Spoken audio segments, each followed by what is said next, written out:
The Amazon. Just say the word, and images come to mind.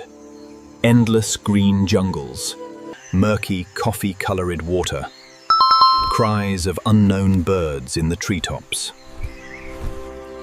And the feeling that behind every leaf, under every root, in every square meter of this forest, something you don't want to encounter in the dark is hidden.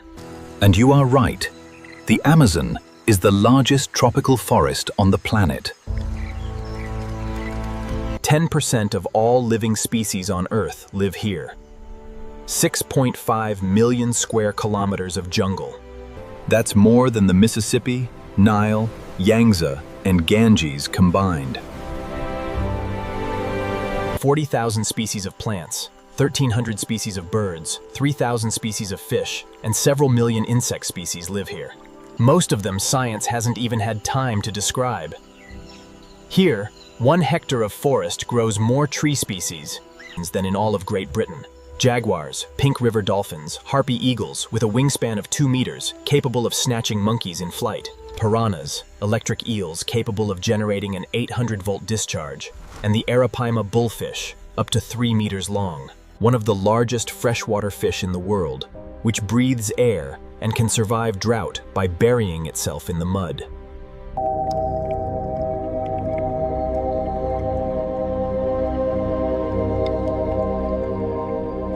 But among all this insane biodiversity, there are creatures that even the most experienced locals cross themselves and avoid.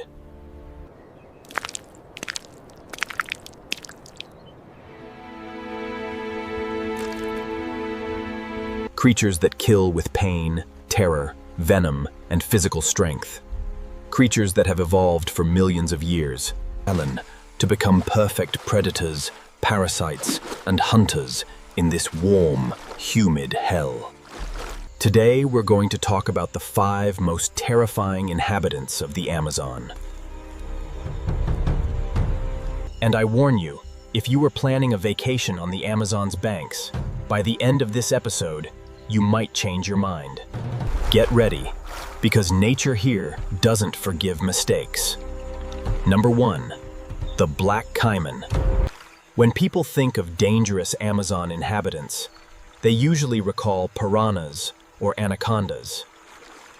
But the largest predator in the Amazon basin is neither a fish nor a snake.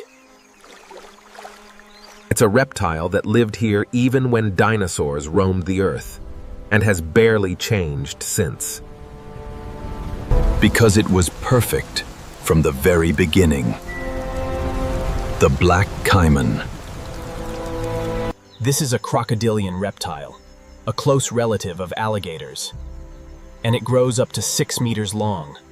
6 meters is the length of 2 cars placed end to end. It weighs up to 500 kilograms.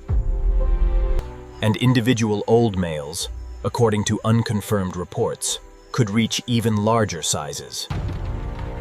Its skin is dark, almost black, which makes it virtually invisible in the murky waters of the Amazonian rivers. Especially at night. And it is a nocturnal hunter.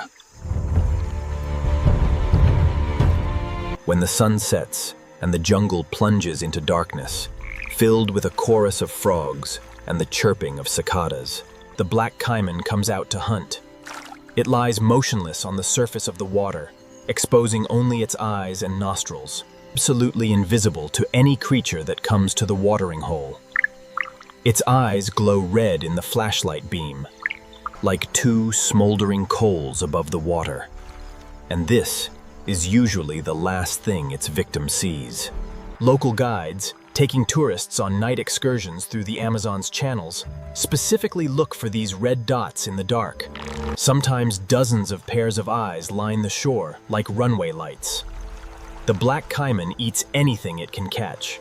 Fish, turtles, capybaras, the largest rodents on the planet, weighing up to 60 kilograms. Deer, tapirs, monkeys coming to the river to drink. There have been known cases of attacks on livestock.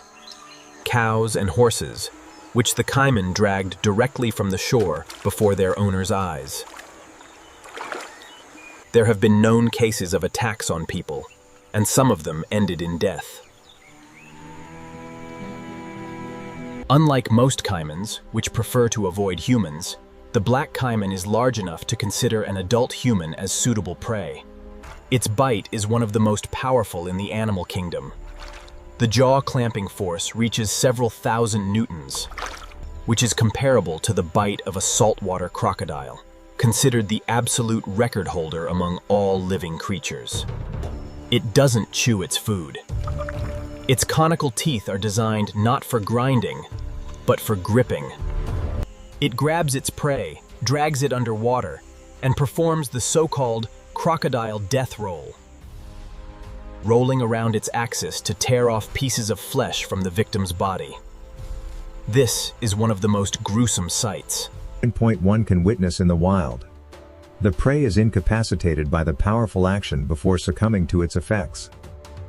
Local fishermen, who go out on the water every day in their wooden canoes, know that if the boat capsizes in a place where black caimans live, you need to swim not to the shore, but back to the boat. Because the caiman attacks what moves in the water, and a swimming person is an ideal target for it. But a motionless person holding onto an overturned boat is not. The black caiman was almost exterminated in the 20th century due to hunting for its skin.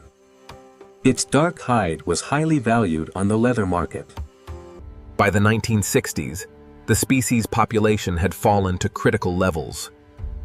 But after hunting bans and the creation of protected areas, its population gradually recovered, and it is now once again the rightful master of the Amazon's night waters. Scientists estimate its current population in the hundreds of thousands, although an accurate count in the Amazonian jungles is practically impossible.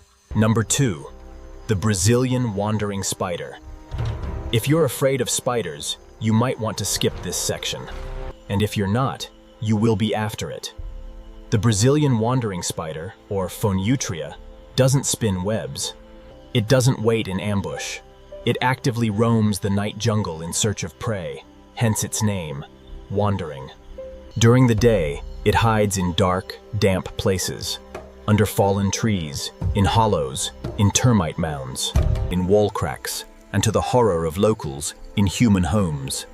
It is the size of a man's palm, including its legs, and its body is covered with short, stiff hairs, giving it an unpleasantly velvety appearance. Its 8 eyes are arranged in 2 rows on the front of its cephalothorax, and despite relatively poor eyesight, it navigates perfectly in the dark. Using vibrational receptors on its paws. It is incredibly aggressive. Most spiders, when encountering a human, try to run away. The Phoneutria stands in a fighting stance, raising its front legs high, exposing its red chelicerae, swaying from side to side, and literally lunges at the threat. It is not afraid of you. You should be afraid of it. And it has every reason for such audacity. And there are good reasons to be afraid. Its bite is one of the most powerful in the animal kingdom. The jaw-clamping force reaches several thousand newtons. The Guinness Book of Records officially recognized it as the most venomous spider on the planet.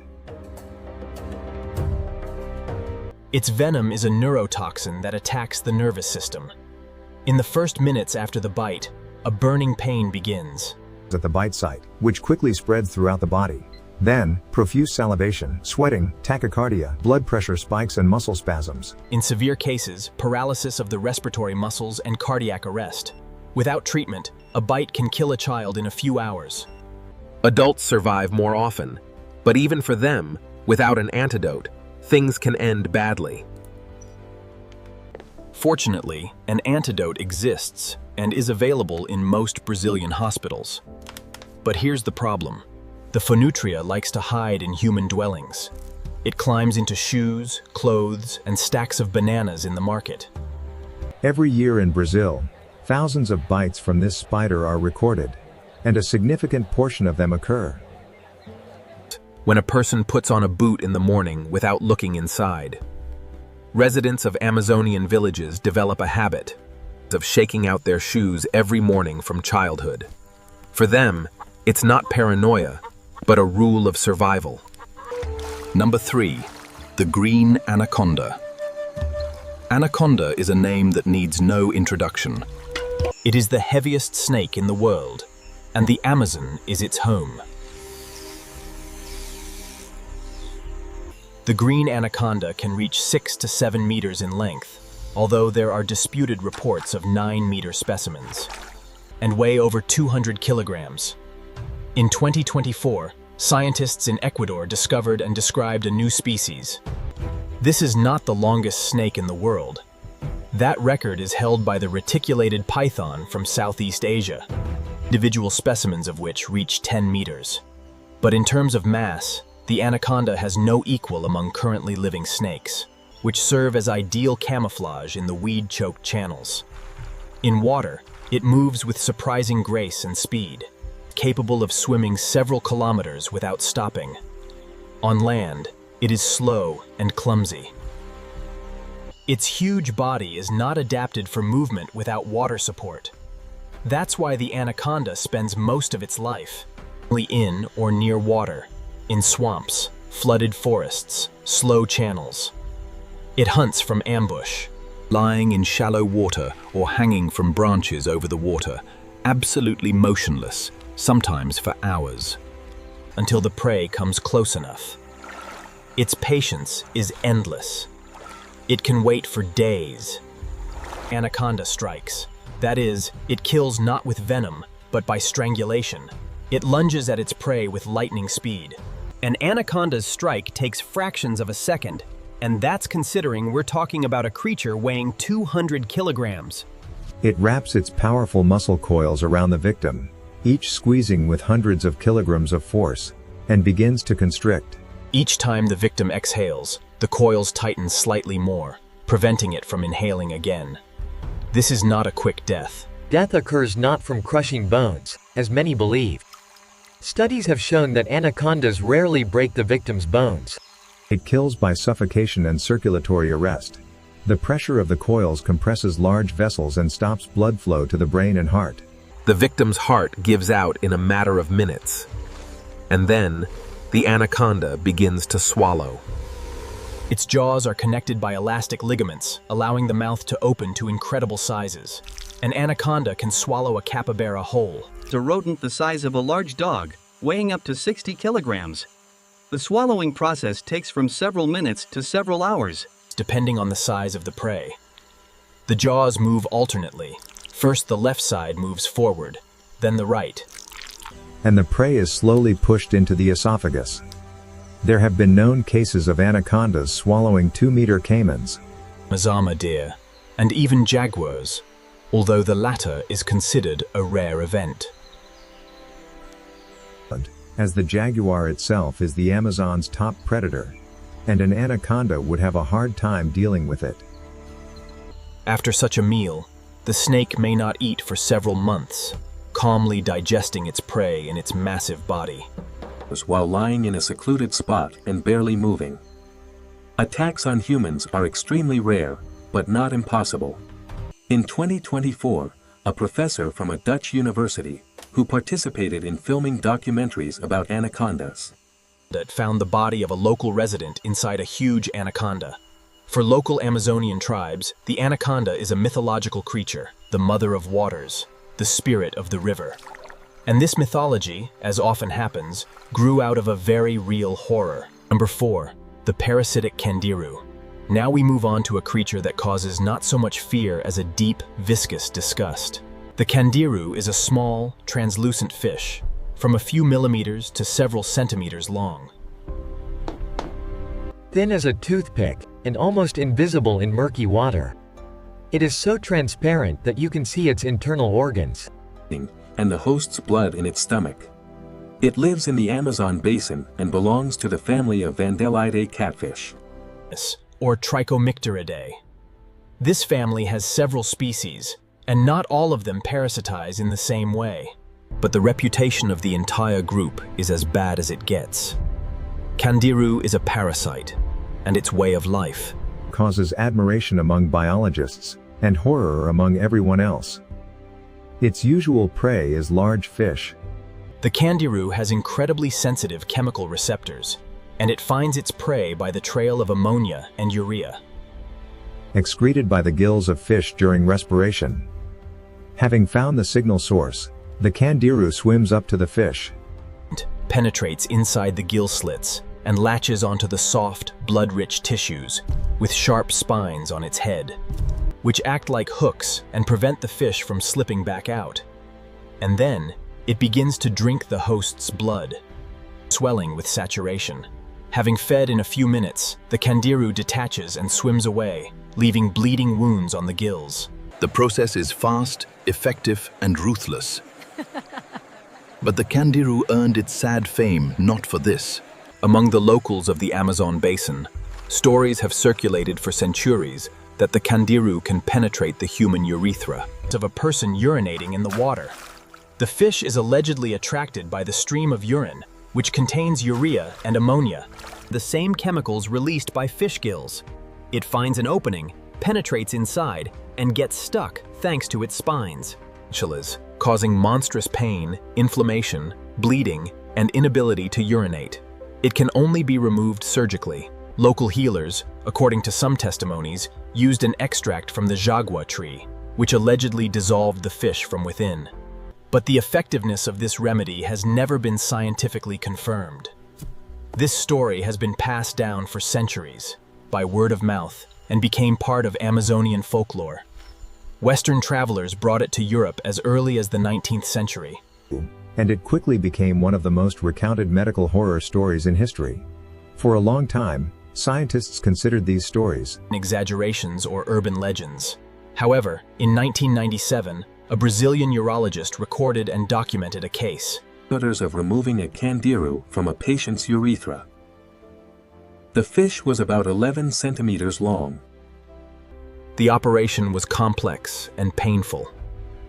This case caused a huge resonance in the medical community, although some researchers later questioned the reliability of individual details. The question of how often this happens in reality remains debatable. Some ichthyologists believe it is an extremely rare but possible event. Others that it is all a myth based on misidentification of the fish. But the fact remains. Local residents of the Amazon basin take the threat of the candiru very seriously, and many of them never urinate in the water. Even if the story is exaggerated, the very fact of the existence of a parasitic fish that penetrates the gills of living creatures through openings and drinks their blood from within is enough to spoil your sleep. Number 5. The poison dart frog. And finally, we come to a creature that at first glance seems the most harmless on our list. A small frog the size of a thumbnail, brightly colored in incredible hues: acid yellow, electric blue, fiery red, orange, turquoise, with black stripes. In the family of Dendrobatidae, there are over 200 species, and each is colored in its own way, as if an avant-garde artist was having fun coming up with the craziest color combinations. They look like jewelry, like living gemstones sitting on wet leaves in the dim light of the Amazonian undergrowth. Some species are so small they fit on the tip of a pinky finger. Children want to touch them. Photographers want to photograph them up close. Collectors want to take them home. And this is a fatal mistake, because poisonous dart frogs From the Dendrobatidae family are among the most deadly creatures on the planet. Their bright coloration is not an adornment. It's a warning. In biology, this is called aposematism, a strategy where a poisonous or dangerous creature wears bright coloration, so that predators remember it at first glance and no longer touch it. Every predator that tasted a dart frog either died or was so severely poisoned that it forever remembered the experience. The most dangerous representative of this family is the terrible leaf climber, or Philobites terribilis. It lives in the tropical forests of Colombia, on the border with the Amazon. This small, bright yellow frog is about 5 centimeters long. But in the skin glands of a single individual, there is enough poison to kill 10 to 20 adult men, or 2 African elephants. This poison is called batrachotoxin, and it is one of the most potent non-protein poisons known to science. It acts on sodium channels in cell membranes, blocking the transmission of nerve impulses. The result: paralysis, arrhythmia, cardiac arrest. And for this, it is enough to simply touch the frog. The poison penetrates through the skin. You don't need to be bitten. You don't need to eat it. One touch to the moist back of this small creature can kill you in minutes. There is no antidote. Indigenous peoples of the Amazon and Colombia have known about this for centuries and turned frog poison into a weapon. The Choco Indians from the Colombian Choco region used the poison of the leaf climber, Poison dart frogs. They caught the frog using a leaf so as not to touch it with their bare hands. carefully impaled it on a stick and held it over a fire. Under the influence of heat, the frog experienced stress, and the poison,